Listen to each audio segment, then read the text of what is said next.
Talking about what makes an AI company investable. Data strategy, risk and valuation from build to exit. So we have Kate Pelosi. She's a partner at Woods Oviatt Gilman and Zomac Chadapat. I'm sorry, so I'm not going to ruin your last name. He's the managing director at Armory Square Ventures. Please welcome and let's get started. Thank you.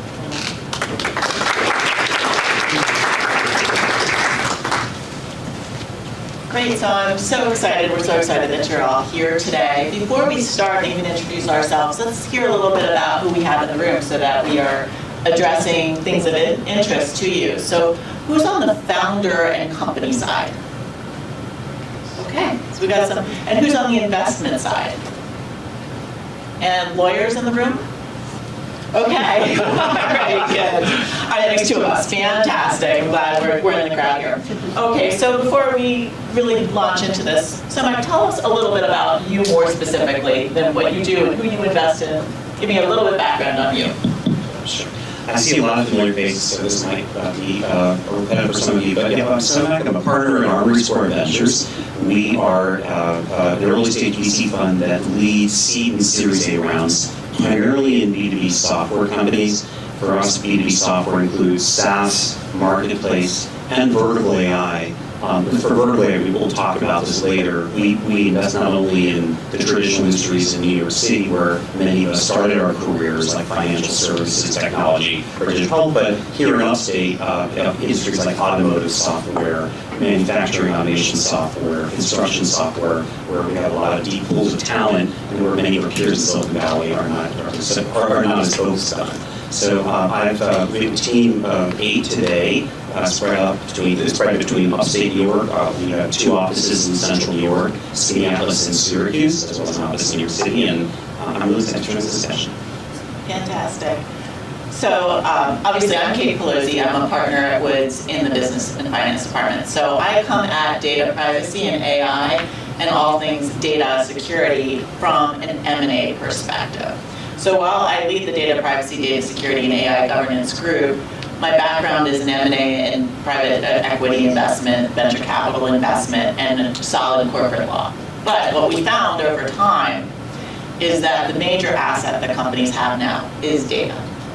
And how we're using that data, and now obviously how we're creating AI and really interesting products out of that data. So when we come at this from a legal background, know that I'm a deal attorney. I'm trying to get deals done all the time. So my clients, they come in from basically all elements of the career path, from the person with the idea to the exit strategy. And what we're trying to do is build that clear path to exit without friction. And so some of those assets that you don't think about when you have an AI product was what we're going to talk about here, why those are important in order to reduce friction and to get you investment, right, with the stage where you are, and exit, right? And that's really important because what are we building here? We're building, and what's so exciting for us is we're building, a company, we're building an employer, we're building wealth for the founders and the exit. And when you start with that in mind, your success is a lot better at the end of the day. So what breaks my heart is when we have people who come with a product and they haven't thought about all of those core assets that make the product go. And when you haven't thought about that, that's when you have friction. And so let's talk about that. So people have asked, and the topic today is what makes an AI company investable? And what makes that different from what's just an AI pitch?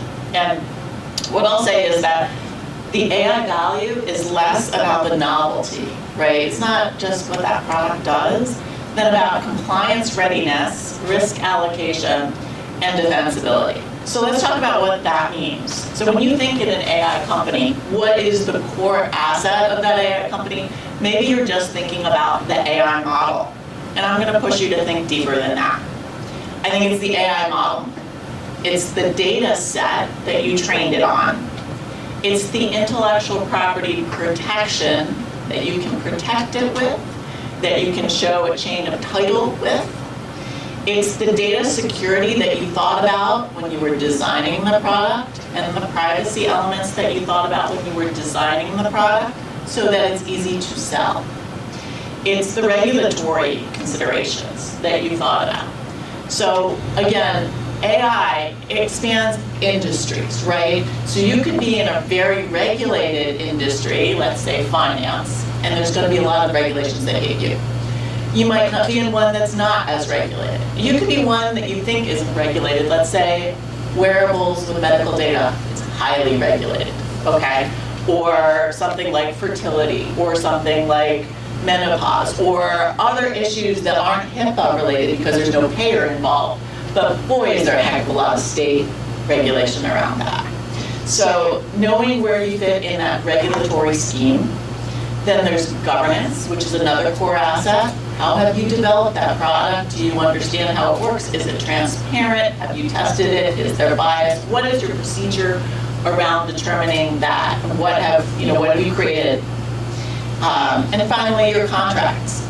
If you're selling a product, but you're taking a lot of risk with those sales, that may not be investable either. So I would say that these are your core assets. It's not just your model. It's all of those items. Those are your core assets. That's going to command a higher valuation when you go to sell it, right? It's going to make easier investment decisions because when you come to me and you ask me about due diligence and I say, here, you're going to say, wow, I'm going to invest now. I'm not going to delay that decision, right? And so a broader buyer universe. And that, really, that's what we're all looking for, right? For the investors, we want the easy button. For the founders, we want options. And we only get those options if we thought about these core assets when we start. So I think that sometimes investors are a little bit misaligned, founders are a little bit misaligned with investors because they think, I'm just going to go wow them with a pitch.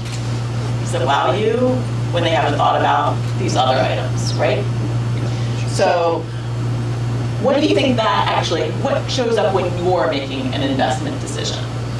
Yeah, so all of those areas you discussed are very, very important, especially as a company matures, has actual customer contracts, and especially as we're talking about when it's time to close an enterprise deal, a channel partnership.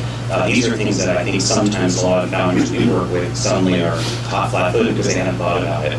But for us, what makes a company investable in AI is similar. There's certain things that are very similar to what made traditional software companies investable, right? Obviously, an incredible management team with strong domain expertise, large market opportunity. In terms of scalability, we're looking for companies that have a path to getting to, tens of millions of dollars of revenue. And I've mentioned this in other panels I think I've done for Upstate Capital. I think the bar in venture land has gotten higher, especially at the later stage, right? Like we used to talk about triple, double in terms of rate of growth when you're a seed stage company. But many of my peers and friends in Silicon Valley are looking for paths that you could go to 10 million in revenue first year, right? So the growth is still very, very important, but the growth can't come at the expense of of like security, of having access to the data that Kate talked about. So I think defensibility, I'm sure we'll be spending some time on this in today's discussion, is really what's on everyone's mind, whether you're a founder or an investor. And for defensibility, for me, regulatory moats are important. But I think when we talked about like what made most valuable in software companies, we'd often say proprietary data, proprietary distribution, right? So, the data is obvious, like if you're collecting metadata or other types of data that you can anonymize and repurpose, and ultimately that gives you an edge. Training data, like that's something that is one moat. That's getting harder and harder to do, by the way, because many of these larger LLMs are also collecting proprietary data. That's one. Proprietary distribution means, do you have a strategic partnership with a reseller that's exclusive to you that ultimately will be very, very difficult to displace, right? So I think that's another area that we look at when we look at defensibility. And then I would say that domain expertise, I think, is still a very, very important asset to have in what we call vertical AI, right? So I've invested in automotive software, construction software, right? I often say that, you can't, we say in our team, you can't just get a bunch of 20-year-olds for Y Combinator to strike a deal with a large OEM in automotive or aerospace. It takes someone with real domain expertise, and we think that's yet another mode in terms of defensibility. And so to go on that, so what's a defensible moat from a legal perspective, right? So you talked about training data, and for an AI model, that's pretty much where it's at, right? So when you look at that training data, where did you get it? Is it first-party data? That would be your gold standard if it's properly permissioned. And that gets into the data privacy element, right? So determining, again, what industry, where is the data coming from? Oftentimes, you're licensing that data. So it's very important to early on understand what are the terms under which you're licensing it. And you might think you can save a little money there, but the attorney in the room over there will tell you that there could be something in that license that says you can't use it for commercial use. Well, that would be a big problem. Or maybe something that says the license will terminate upon a change of control. If you're building something for an exit plan, that would be a big problem, right? So we definitely want to look at where's the source, what's licensing it, and even below that, the person that's licensing it, do they have the right to license it to you? So especially in something where, for example, medical data is one, where you be very careful to make sure that it's properly permissioned for the use that you want to use it for.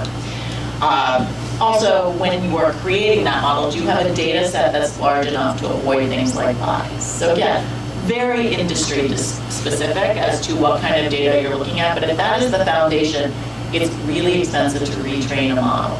So what we don't like to see is the person that comes in with the great idea and the thought for investment that hasn't taken the moment to really think about that core asset, because you are going to be looking at that core asset.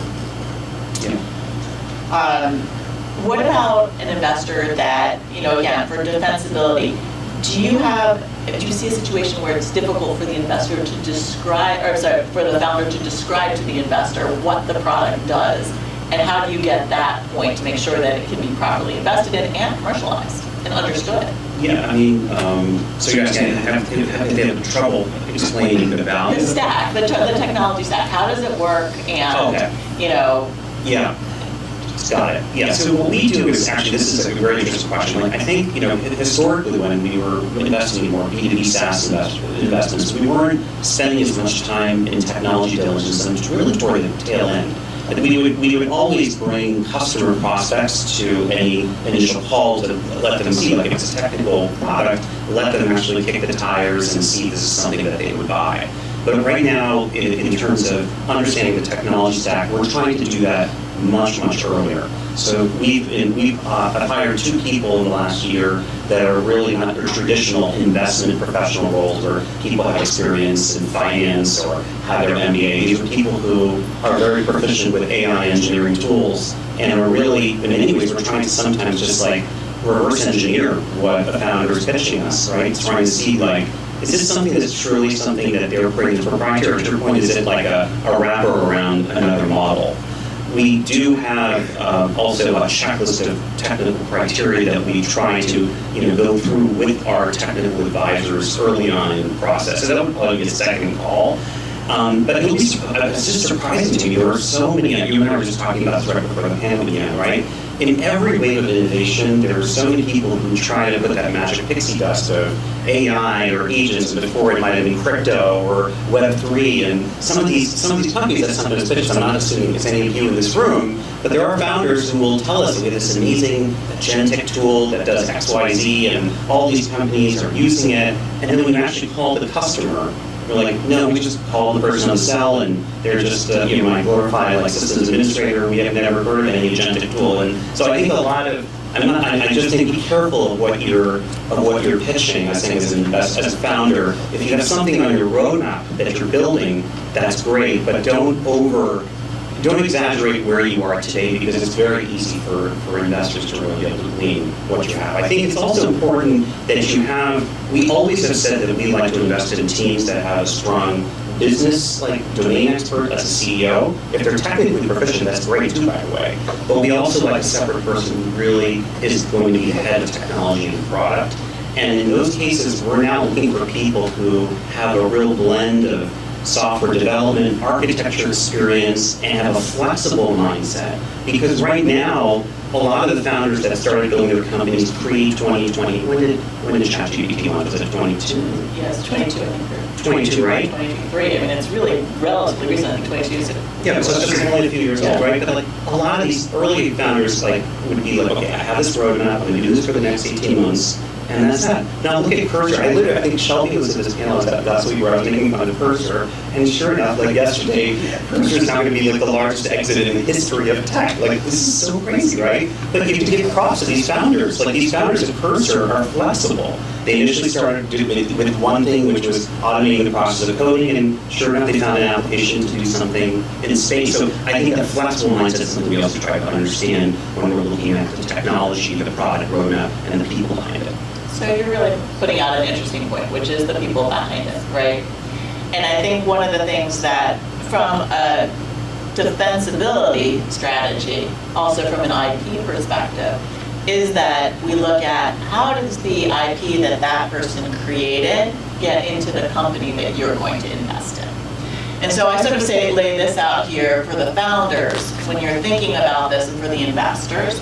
We think about how was this created, who created it, was it assigned to the company, is it possible that it was created in a university lab or for a prior employer? Have we thought about all those pieces so that we have a chain of title of the invention in itself? Once we have that, have we thought about how can we protect them, right? And we thought about, a lot of times this technology isn't something that you can patent. It might be something that's copyrightable. It might be something that's just a trade secret. Have we thought about making sure that we have confidentiality provisions in place and that we have protected that so that the asset that you're investing in is really there? Yeah, I think one thing that's important to know, this can seem to be, I think this is a really exciting topic, actually invest in cybersecurity, data compliance, but it's a lot of people like, oh, this is just a necessary evil. I just want to say that there's a real reason why this is important to early stage founders as it relates to investability. And that's the reality that when you look at pilots today in the age of AI, right, getting a pilot, it might be pretty easy, right? Like everyone's getting pressure from their bosses at their enterprise to say, here, try this one solution, my nephew told me about it. And you'll do a pilot, and the pilot will be just like, they will give you a sandbox and we're just going to have some dummy data, and then they'll suddenly collect some revenue. And they'll tell us as investors, like, look, I collected $500,000 in revenue from this XYZ customer. But to make the jump from a pilot to a larger scale commercial contract, you need to get the clearance of often an enterprise chief information security officer, the legal department, all those things that you talk about, like what will happen with data. The amount, when we look at AI and cybersecurity, they're very closely interrelated. And I think one of our advisors, the COO at ACP, Vikasu, I went to college with, he basically said in last year in the automotive industry, there's been a 66% increase in data fraud, data breaches, right? And why that's important is that if you're selling into automotive, and I often have our founders pitch for us, the first thing they'll say is, what's your data policy? How do I know that when I put my customer data that it won't be shared with a third party, or if there is a breach, who's responsible? These are things that a lot of times haven't thought about, but they have that one shot to pitch their costs, and then suddenly they're like, okay, come back to me in a few months when you have that figured out.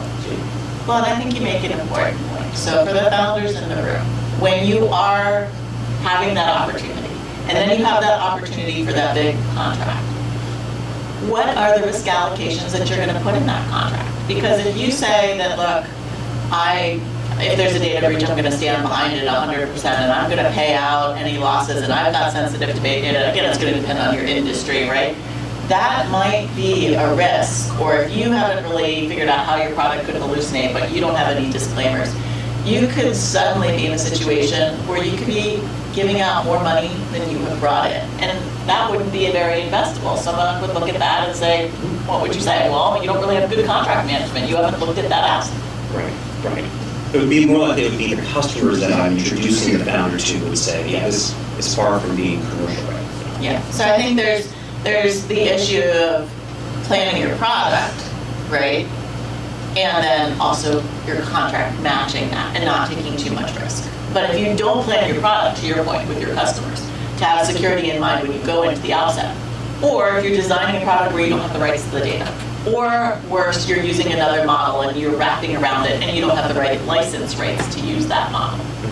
All of those things can destroy a really great product. So you have a great idea, but you can't commercialize that, and you can't get an investment in it. So I think those are areas that obviously we look at very, very carefully. All right, so some of the things that I think we kind of jumping around here in a little bit of a question stack, but I think we talked about a lot of this. We get asked often, what are the biggest data and IP rights that show up? So unpermissioned data, data that's not cleaned, curated, web scrape data where you could have all kinds of litigation issues coming out of that. We see that in the news, right? You talked about some of the structural red flags you see, but one of the ones that we see is this puffery, marketing claims that are not substantiated.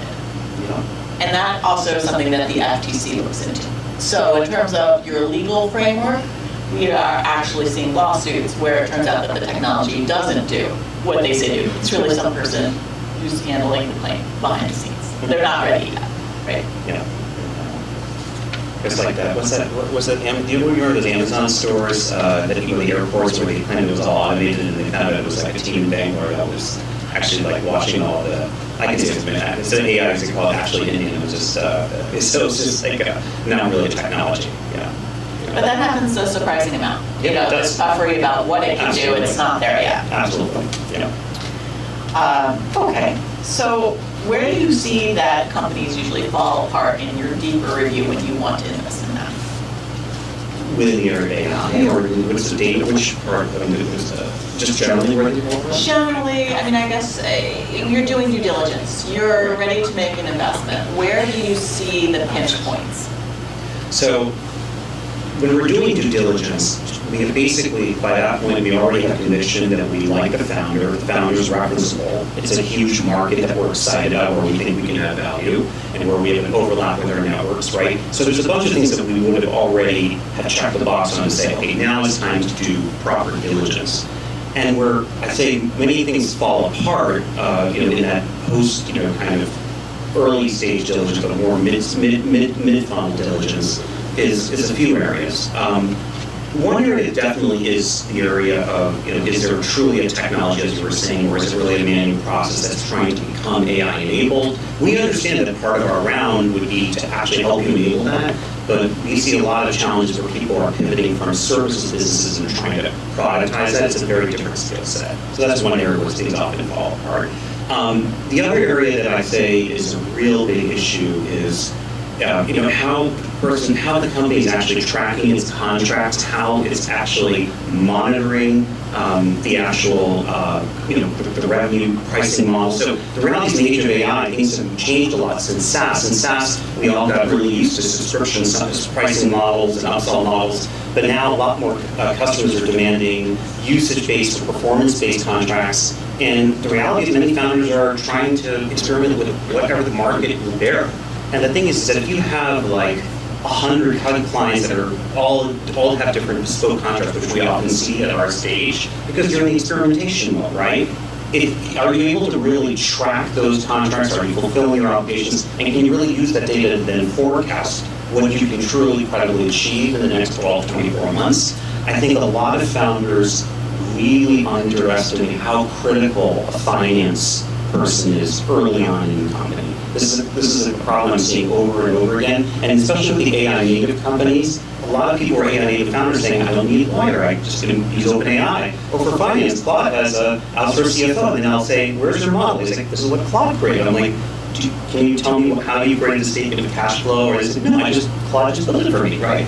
And it's one of those things where, as a business owner, you need to have some critical thinking. You need to understand the drivers of your business before you have an AI technology automate things. So these are some of the examples of things that I think are often, are reasons why things fall apart. And then I think just generally, like, this flexibility part that I was talking about, I've been burned a few times from founders who in the past said, oh yeah, absolutely, that's an interesting idea. The customer is saying one thing, but they're just completely focused. It's helpful to be very stubborn and focused is a superpower initially as a founder. But if the market is shifting every day and you're not showing that you can adapt, I think that's another reason why sometimes things don't work. I think that really brings us, I'm going to skip around a little bit here, but building for scale. When we start to build, we just talked about a lot of pitfalls. One is thinking you can do everything, right, with the hands of AI. So from a legal perspective, building a product that will withstand, with diligence, will withstand the sale process, will ultimately lead to less friction, right? The beginnings are easy, you think, right? Because they're kind of obvious. Well, we got to create a model, right? We got to define how that model works. We need to think about that. Who's going to work on that model, right? We got to define, as we discussed, we've got to define the intellectual property considerations that go into that. And I would say that's really a place where you want to spend some legal dollars, right? You want to understand, who are you working with? Do they have the rights to be doing that with you? How are you going to protect that going forward? Because you're building the value, right? Then you're going to look at the data. Where are we getting it from? Do we have the right? What's the underlying model? What's the license look like? So if I were going to spend some dollars legally to start with, in addition to my founder's agreement and some other things to put into place, it's very key for avoiding friction later. I would spend a little bit of time there. And I would also spend some time in that regulatory review. I don't think my market is regulated. Am I right? What are the regulations that impact us? From a legal perspective, for everyone in this room, every law that applies to you and me today applies to your AI product. So if you can't discriminate today for employment purposes, you can't do it with your AI bot, right? So just fundamentally, anything that applies still applies. But in addition, now we're looking at a geographic footprint that can impact regulations, because we have states that are coming in with regulations, particularly California, but not far behind, Colorado, Texas. We have the FTC and the state deceptive practices laws. The FTC is not nearly as active as it was in terms of maybe during the Biden administration, but certainly in the puffery department, they're very active, right? You've got the states that are doing that. And then let's say you want to move that product. We don't have to find state borders, right? So we want to move that product internationally. Now you're suddenly dealing with the EU AI Act. So again, getting an idea of what is that going to mean when I'm building my product today? What consents will I need? What kind of impact assessments do I need to do? What do I need to understand when I build that product? And how do I build that product securely? Because if you don't take that time to develop that resource, you simply cannot commercialize that product. That's right. And also SOC 2, I don't know if the founders, if you're dealing with SOC 2, has anyone here dealt with SOC 2? You are, right? I mean, if you're selling into many industries today, and you're going to be, again, selling into an IBM or larger Fortune 100, Fortune 1000 company, they're going to demand that you're SOC 2 compliant, and many times, again, I see founders who kind of waited too long for that, and then again, it creates delays with actually getting adoption, and then you lose out to a competitor. And what else do you see that signals? So we talked about that, we talked about the mindset. What else signals to you that the company can scale? I mean, what's nice about in the age of AI, especially today compared to prior, is both kind of it's a double-edged sword. It's just growth happens at such a rate that I've never seen as an investor, right? So, but the thing that same growth means that like many other people can sometimes see that growth. But I think that when we're looking at investments, we are looking for something where there's a must-have versus nice-to-have, and where there's real growth and retention. That's another really, really important thing. In the age of SaaS, it was very generally expected that you would have 90+% retention. But now with the switching costs being so low in the age of AI, and especially where people have moved away from subscription models, if you're showing high attrition and you're not showing repeat usage, that also describes to your whole out, that helps you understand whether you're defensible or not. Because if you're truly defensible, if you're truly sticky, if you're really integrated, it's one thing to have a solution that someone's using as a point solution that sits on the periphery of an enterprise's IT systems. But if you're now integrated into HR, into payroll, into finance, those are deep integrations that the customer said, okay, I'm willing to trust that startup, and that's very difficult to just completely switch off. So that's retention is another big area to focus on. And I think that really goes to the next question, which is really what's driving the premiums in AI valuations and what is causing the discounts. What do you think? You're saying the premium discount, when you say discounts, what do you mean? Yeah, and so in AI companies' valuation, what gives it a premium? Oh. What would you discount it for? What would you say, geez, maybe I'll invest in this company, but at a lower amount? valuations today, like, I mean, it sounds subject, just make no sense to me at all. Like, I don't understand what's going on. Like, I'm really, like, I play wealth manager. Should I, like, just be in cash and gold right now? And, like, no, don't look, the stock market, you know, this rate of rose is closed, but no, the market is doing really well. And I'm like, I don't know, that doesn't make any sense to me, right? So I please don't rely on me for investment advice on public markets. I'm very, very confused about that. But I will say that for private markets, it's also just wacky, right? I mean, the reality is when I talk to founders, I just had a call with the founder right before this panel started, right? And I could tell that he was, I'm paying a pretty high price for what I normally would pay for a company, which is quite early in monetization. And yet, I think he's read a lot of TechCrunch articles that said everyone in Silicon Valley is basically running or doing safe notes at 50 caps, which means that you have to, as a VC, experience $1 billion plus outcome for this to even move the needle, right? So, in terms of valuation, the way we look at valuation is, okay, we want to make sure it's a fair amount of dilution. We want to make sure the founders own the vast majority of the business, and that you have a proper option pool. But we want to make sure that the founder doesn't have such a high valuation that he or she is not going to be able to easily raise that next follow-on round. And when everyone hears about all these fancy, high-flying deals in Silicon Valley, I think that clouds their head, and they start, almost attaching their self-worth to this valuation. Valuations go up, they go down. At the end of the day, if you got a high valuation, but you're not able to raise that next round, you're orphaned, and then you shut down. And so I think that's the one challenge we're having right now. The private markets, yesterday I had a dinner with a bunch of late-stage investors in New York City after a board meeting. And they were saying, like, we don't know what to do right now because the late stage investors should have the strongest correlation to what happens next, which is the IPO markets. When the IPOs, like when multiples have gone down by 50%, at the end of the day, they have to figure out a way for the math to work for them. And if the math doesn't work for them and they stop writing checks, it has a trickle down effect for everyone. I think in terms of what do I see as valuation drivers? I tend to see things that either kill deals, delay deals, but I often see it when there's not sufficient data in the model. The data isn't robust enough to really create something the model is working. I see it when the data is not properly permissioned. I see it when founders have not thought about regulatory risks, and then for the first time, the investor is coming to me and saying, do some due diligence here. Are these PE or M&A?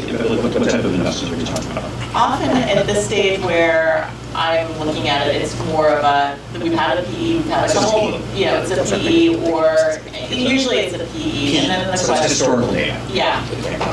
Usually at this point, yes, but even sometimes in the early investment. So I've had somewhere we've had seed investors, and now we're coming in, my client's coming in to either make a larger investment or buy the product. I see. Okay. So they looked at it, and at that stage, which is kind of heartbreaking because there's already been seed money that's gone in, they've already gotten what they think is a product, and then we're discovering really deep flaws that came from the beginning. So, if you have a model that's built on data that's not permissioned or not large enough, the results are either it's not going to work, or the results are it could be disgorged from you because you don't have the underlying information. But if you haven't looked at the regulatory risk, and for example, you collected a lot of medical data or data you didn't realize was medical data, and you haven't had the proper permissions or biometric data, you can have a big lawsuit, and there's nothing we can do to insulate you as an investor. And you might walk away from that deal. So these are why I say it's so important at the beginning to think about these things, because it's going to just provide this friction that could cause either delay when you're trying to retrain, but then you could have another competitor come in and eat your lunch, right? Because that delay is going to cause that.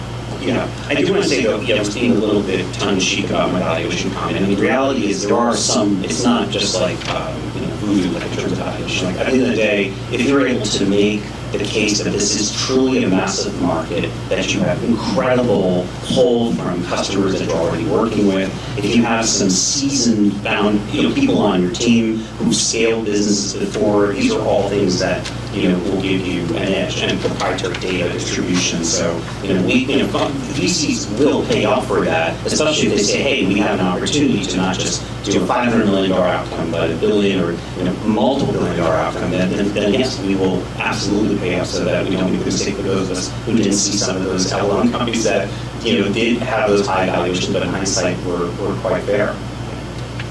So I know we talked about wanting to stop here and open up for questions. So why don't we do that? Does anybody have any thoughts or questions? One of the things that I'm seeing, going back to the valuation standpoint of, I see a lot of companies getting pegged to what their competitors are in the market. And also, if there's no competitors in the market, I see that negatively impacting the valuation. Have you seen similar trends? So are you saying that if you were a legal tech company, if you were saying, well, Harvey and Legora raised rounds at this price, so I should get a premium? Is that what you're saying? Or if you have a competitor to one of the other large SaaS solutions that are out there on the market that is still doing well and hasn't been discounted yet, and you have a good playbook for how to dislodge them from the market with your solution, because the users are going to favor it more. That's going to have a higher valuation than someone that actually can't post to a competitor, even if they're going through seed rounds. They can't post to a competitor, meaning like there's no competitor to index off of. So there's a lack of market data of what the appetite would be for that particular market. So for me, I definitely think having competitors can definitely be helpful sometimes, but it can also be a challenge, right? If you have an incumbent that has a massive advantage, you have to your point, Ben, have to really be able to explain how you'll be able to displace them. In many cases, as a seed and early stage investor, we're investing in companies that have never existed, like models on this. I have a stealth company that's a marketplace for space tech today, right? There's no model that exists like that, but he's got commands, he's built massive businesses in the past in this industry, and he has huge valuations. So I think, if you have no competition, it is sometimes challenging, because then people say, hey, is this really a need? But in many cases, sometimes founders are creating new industries, right? So I think now competitors, comps, maybe that's the original, comparables, transaction comps comes into valuation for VCs as well, especially at the Series B and C stage, right? So if we look at M&A exits, which as I know you have a lot of experience with, right? M&A and IPO, we do that even as early stage investors. We say, well, look, if we're writing $1 million, $2 million today, we're probably going to put at least $4 or $5 million over the course of the investment. But if we think 5 years from now, obviously transaction comps change all the time, but if we see a massive decline in certain transaction comps because industries are commoditizing or stuff like that, that does affect valuation, right? Whereas today, if you're in defense tech or space tech, and SpaceX is going public right now, you do, I guess you can let, you're able to rely on some comps that are very favorable for valuation. Yes. Hi there. Okay. So this is good. I think this is maybe a question for Keith. This is a full question, so I want you to really have time to answer. So, I think right now, I'm building something that's a fintech product. I obviously help a lot of founders to think there is pressure right now to build something, have that have significant revenue, $1 million revenue, that receive stage. But when I hear the landscape of already when you're talking about overwhelmed, we must have a conversation, you know what I mean? So there obviously this kind of setup requires money. Yes. To do it. And so there's kind of this tension, I think, with investors kind of pushing founders to build something quickly with these tools to get revenue. But then that might hurt the founder, because then the founder kind of has set this up all wrong. And so there's not really a question there, but just kind of, both of you comment on that? Yeah, it's a huge problem, right? Because how do you afford me at this stage, right? And it's great when you can. But I think you do a lot of research, right? And you really understand the regulatory space, and then you talk to people once you've done a little bit of your own research. Do networking. People are willing to kind of discuss with you this space. And then when you kind of have a sort of angle, that's maybe when you engage someone who's an attorney and a specialist in that area and say, okay, what problems do you see? What are some of the early stage things we need to think about? But I would, again, I think there's a lot to be said to doing a lot of research before you start to build. Because yes, if you build too quickly, it's heartbreaking. You put a lot in it, and I can tell you, that's not going to work. I mean, I had a client way back when I was starting out in DC, who came in and said, the stock market has too many rules. This, what I'm going to do, I'm going to build a stock market out of Mexico. I was like, let's start at A. You're not going to be avoiding all of the securities rules by building a U.S. stock market in Mexico. Do you speak Spanish? No. Okay. Yeah. So again, we get these ideas, but that's a very regulated space. We see it a lot in health wearables. People don't understand how much is regulated in that space. So I would say, have these conversations, do a lot of networking, try to understand and do some research before you spend a lot of time, and then target it, talk to your attorney. I want to know how much it's going to cost me to get a basic overlay of the rules in this area before I spend a lot. I don't want you to go off and write me a research paper. I need practical advice now. But I think one of the hard parts, and I think the other attorney in the room here can talk to you about that as well, is, look, we are programmed to write memos from an early stage. That's what lawyers sometimes are programmed to do. You need to find the person that's practical and say, no, I'm building something, I'm going to invest. I need to know what the return on my investment is by engaging you. What is the most important point? And I think when you find that relationship and you're working with somebody, then it suddenly makes sense and it clicks and you're like, yeah, you're my person. But not everybody thinks that way, but I think the other thing is communication, being very open. This is what I need you to focus on to build my business. That's where I need I need the focus, and that's where I'm willing to put the dollars. I would just say, I'm sure you're doing this already. You could just talk to some of the later stage fintech entrepreneurs who are just a few stages ahead of you to see what they may have done by the time they got to the first seed stage. Because for us, at least as a VC, we care about making sure you have the legal protections over time. But if you don't have everything ready yet, at least if you have a plan to hire the attorney and there's a roadmap post investment, we understand that it takes capital and time to do that. Or even SOC 2, right? Sometimes you can't be a commercial customer without SOC 2. We understand you can probably invest in SOC 2 and get there, and it'll be part of the roadmap post investment. Yeah, your network is so important when you're building. Yes. Yeah, that's good advice. So my background is strategic healthcare investments. We actually had to change our diligence process. Our typical process was, okay, we're going to go deep on technology and IP, market, create our own financial model with assumptions. Then we'll bring in our internal and external counsel, look at all the agreements. When we started to invest in AI companies, when we get to the data permissions and security, we would find an issue. So we had to change that to do some of that right up front because that would not close companies out.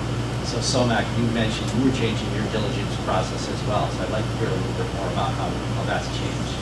Yeah, I think there's actually a lot of what we're focusing on again is defensibility in the age of AI, and so there's actually a great podcast that, and I think he wrote a blog about this. Gokul Rajaram, who was the former head of back when it was called Twitter, and now it's X. I don't know if you guys have heard his podcast, but he and a few other folks have done some good work on this too. But created, I think it's like a 9 or 10 step framework about what constitutes a moat in the age of AI, and we already had portions of that in our own diligence evaluation. But now we have that early on, and we in fact ask the founders to provide some responses to the questions on this framework.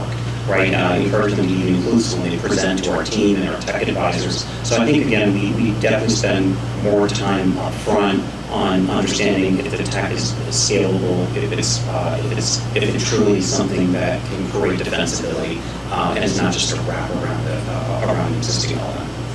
And I think to your point, it's a resource allocation.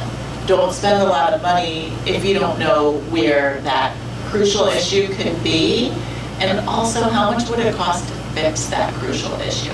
Because that is whether or not you'll pass or invest, right? If it does take, to your point, you're going to be behind that founder and help them make maybe a pivot, but if you're too far along, it's difficult to pivot. So, yeah, go ahead.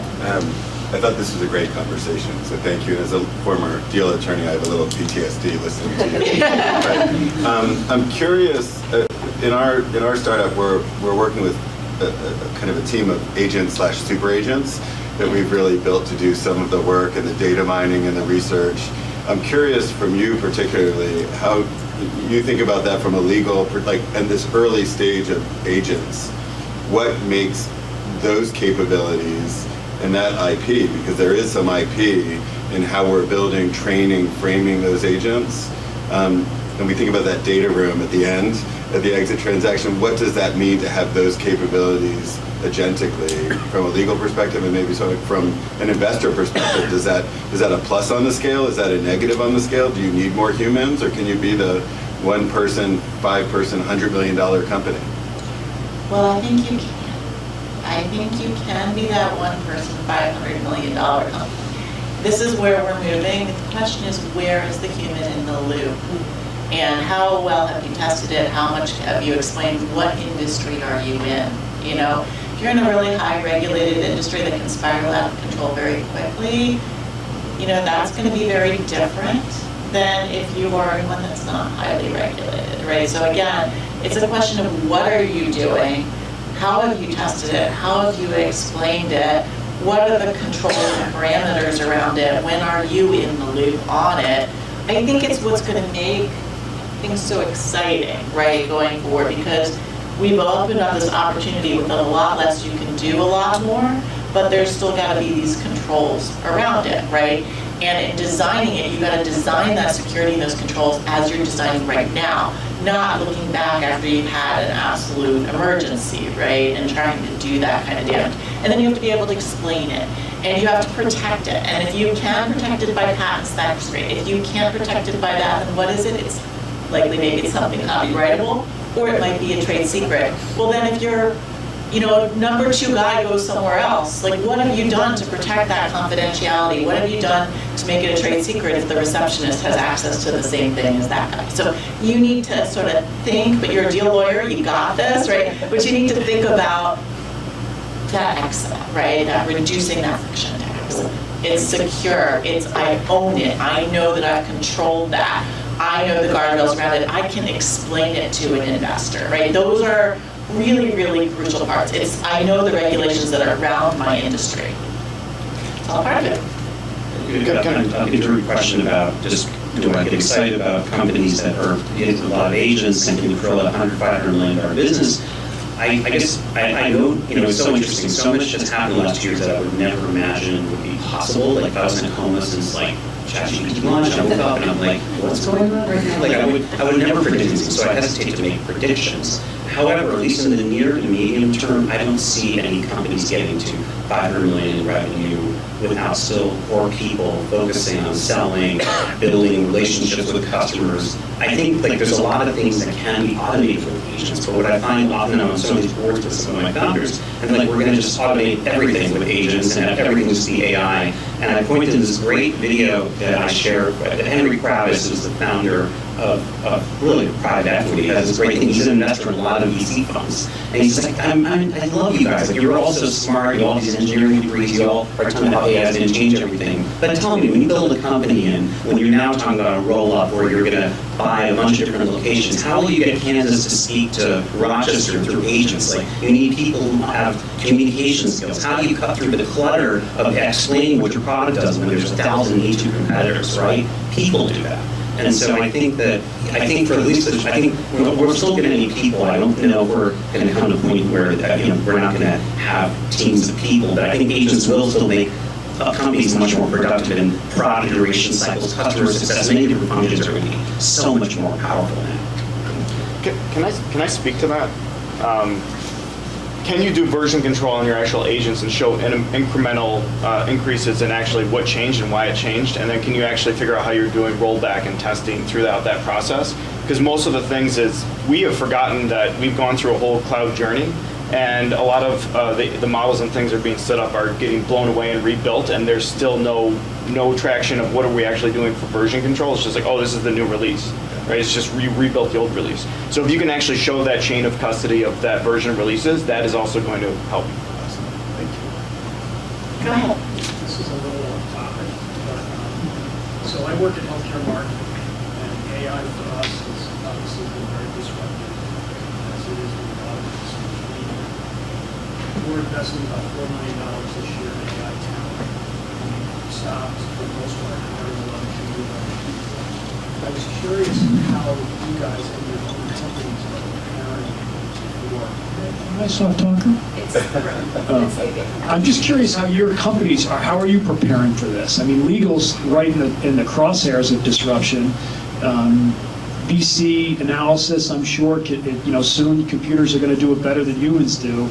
How are you guys working through that? I met a kid the other day, this blew my mind. I met a kid the other day that just graduated from Yale, got into Harvard Law School, and he was questioning whether or not he was going to go, because he was going to go $300,000 in debt and doesn't know where the legal profession is going to be in 5 or 6 years, which I told him I would have cut my leg off to get into Harvard Law School, and you're nuts if you don't go, but I'm just curious how you guys are facing that.